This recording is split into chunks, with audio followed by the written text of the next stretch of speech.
Yang berhormat Encik Muhammad Alias bin Samad, Pegawai Kerjaya dan Hala 7 Murid Jabatan Pendidikan Negeri Johor, Datuk Wei, Council Member of National Digital Economy and 4th IR,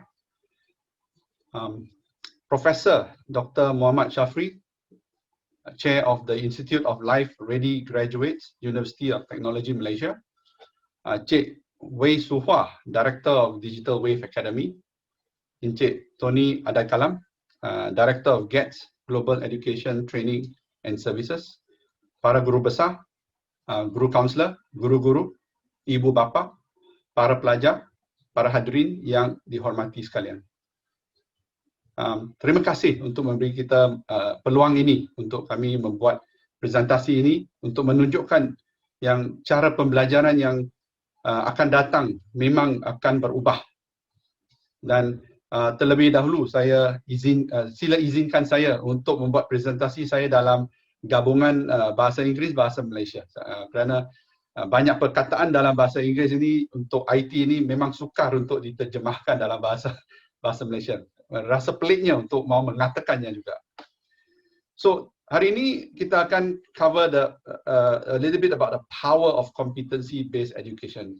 Dari penterjemahan itu daya pendidikan atau keberkesanan pendidikan berdasar kompetensi. Yang ditunjukkan oleh kolik saya tadi, Andy, dia menunjukkan cara untuk pembelajaran sudah berubah. Kita ada LMS, Learning Management System, yang akan memberi kita cara untuk menstrukturkan cara pembelajaran kita. Tapi untuk memberikan hanya peralatan komputer ini untuk mereka belajar tidak cukup. Kita harus memberikan mereka pembimbingan dan tunjuk ajar.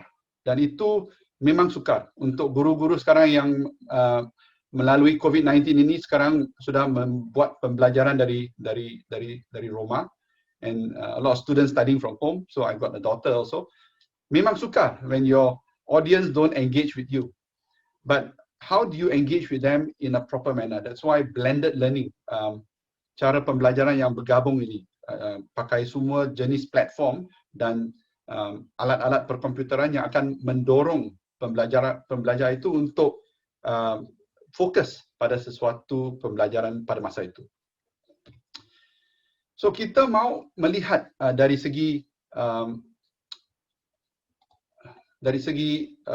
trend yang sedang melalui Asia. The applied learning trends ini, Singapore sudah melancarkan Skills Future. Ini untuk memberi support untuk lifelong applied learning. Ini lifelong applied learning ini memang susah untuk dilakukan kerana untuk yang kita sudah berumur ini, kita pun buat lifelong learning tapi tidak secara tak ada strategi untuk itu. Dia datang secara kebetulan aja. Dalam 2019, China memperuntukkan 15 bilion US dollar untuk membuat transformasi Institut Pengajian Tinggi yang dulu menjadikan Institut IPT yang akan mengaplikasikan apa yang diajar itu. Dan yang ditunjukkan oleh Andy tadi, kita akan belajar secara online tata cara untuk membuat pekerjaan itu, dan lepas itu kita akan pergi buat satu projek di mana kita akan memakai apa yang kita belajar. Di Indonesia, dalam tahun ini, Indonesia melancarkan Merdeka Campus. Ini juga untuk mengadaptasikan applied learning. Kerana applied learning ini sangat-sangat perlu sekarang untuk kita mencapai multidisciplinary talent yang berbakai-bakat. Dan India juga sudah membuat satu reform dalam education untuk menghasilkan situasi begitu.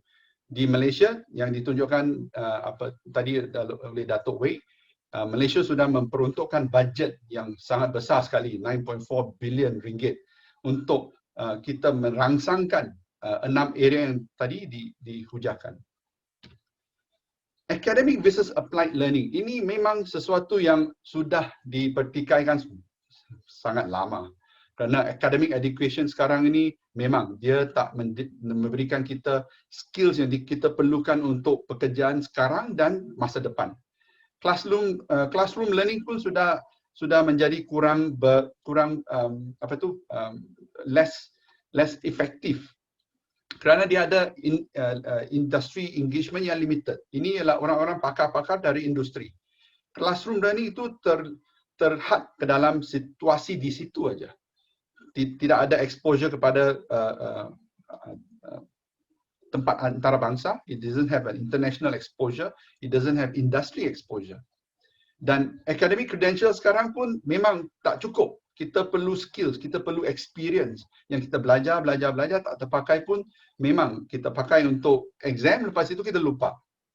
Applied learning dalam satu situasi lain, ia memfokus pada kompetensi yang diperlukan untuk sesuatu task dalam kerjaya mereka.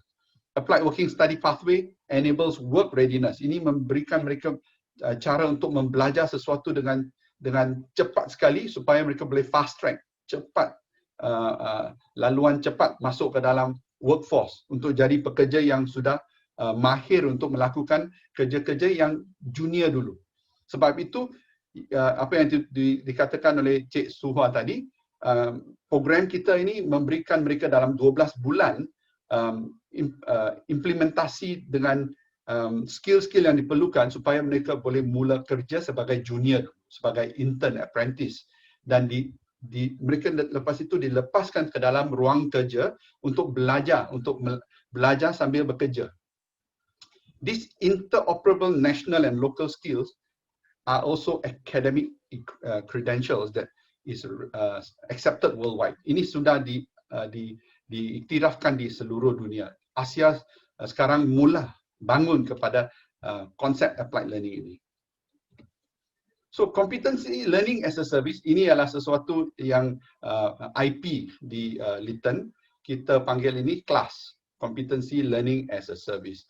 Ia sesuatu platform yang kita menggunakan untuk menghasilkan on-demand learning dengan mentoring. Sebab itu dia jadi blended. Competency based curriculum ini adalah kurikulum yang tadi ditunjukkan oleh rakan kerja saya, Encik Andy, di mana kita menghasilkan workflow dalam pembelajaran itu supaya dia mendapat kemahiran yang diperlukan, dan lepas itu kita buat personalized blended learning di mana ada mentor dengan pembimbing yang akan engage dengan mereka untuk melihat dari segi mereka pencapaian pemikiran mereka dengan itu. Lepas itu kita integrate dengan applied learning. Competency based curriculum iaitu kurikulum berasaskan kompetensi. Ia berasaskan kecekapan dan pentauliahan kepada kerangkaan kemahiran untuk menghasilkan kemahiran dan kecekapan pelbagai disiplin. Ini harus dibuat kerana kalau mereka keluar ke dalam industri sekarang, banyak jenis disiplin yang diperlukan. Bukan hanya pekerjaan itu, tapi ada soft skills, ada technical skills, ada business skills. Mereka harus mendapat kecekapan untuk bekerja sama dalam situasi itu. Our competency-based curriculum is interoperable. Ia berkelayakan yang diiktiraf oleh Singapore WSQ, Competency Accreditation, dan dia akan diterima di 100 universiti di UK dan Australia. Work-based learning, pembelajaran berasaskan kerja. Kerana kita memberikan mereka 70%, 70%, kita push mereka ke dalam tempat bekerja dan belajar dari sana. Dan hanya 10% sampai 20% dipakai dalam conceptual knowledge, iaitu classroom courses, reading, dengan pembimbingan dari coaching dengan mentoring. Kita memberikan mereka skill-skill asas supaya mereka boleh masuk ke dalam tempat bekerja dan hasilkan work-based mentoring juga, di mana kita ada pakar-pakar dari industri yang akan membimbing mereka selanjutnya, dan mereka dapat on the job training. Di sinilah mereka dapat experience. Itulah yang selalu ditanyakan oleh majikan-majikan di luar yang selalu mendapat ijazah, pelepasan ijazah. How many years experience do you have? Dengan pedagogi kita ini, mereka akan keluar dari 4 tahun pendidikan dengan 3 tahun experience. So kita pakai satu konsep iaitu learning with ease, di mana E adalah e-content yang ditunjukkan tadi melalui LMS itu. Aktiviti di mana mereka akan membuat projek-projek. Dengan social di sini mereka akan bergabung dengan pelajar-pelajar bukan dari Malaysia saja, tapi dengan pelajar-pelajar yang ada di online dengan platform kita. Lepas itu kita ada satu pedagogi evaluasi di mana kita buat summative dengan formative assessment, projects dengan presentation. So dia secara tidak langsung dia menjadi personalized, blended learning dari mana-mana ke mana-mana. Kita ada student yang belajar di Malaysia, lepas itu terpaksa pulang ke Indonesia. Pembelajarannya tidak diberhentikan. So our applied work study degree sangat-sangat intensif. Tahun yang pertama itu memang kita panggil bootcamp, macam pergi ke army bootcamp. Isnin sampai Jumaat, jam 9 sampai jam 5. Tapi ada break in between untuk mereka makan, untuk mereka beristirahat, untuk mereka lakukan self-learning. Tapi ia sangat intensif untuk satu tujuan, untuk mempersediakan mereka untuk tempat bekerja. Lepas itu, untuk 3 tahun, dia akan masuk full-time paid apprentice, di mana dia akan mendapat banyak kelebihan dari ilmu pekerjaan itu. Gaji mereka akan jadi lebih banyak kerana majikan-majikan mereka lebih rela untuk bayar untuk orang yang dari hari mula dia masuk, dia sudah boleh mula bekerja. Ramai pelajar-pelajar kita sekarang bila mereka mula kerja, untuk 6 bulan yang pertama, mereka harus belajar lagi untuk bekerja. So, in our case, paid degree ini with income subsidy guarantee. Kerana masa paid apprentice itu, mereka akan menghasilkan pendapatan yang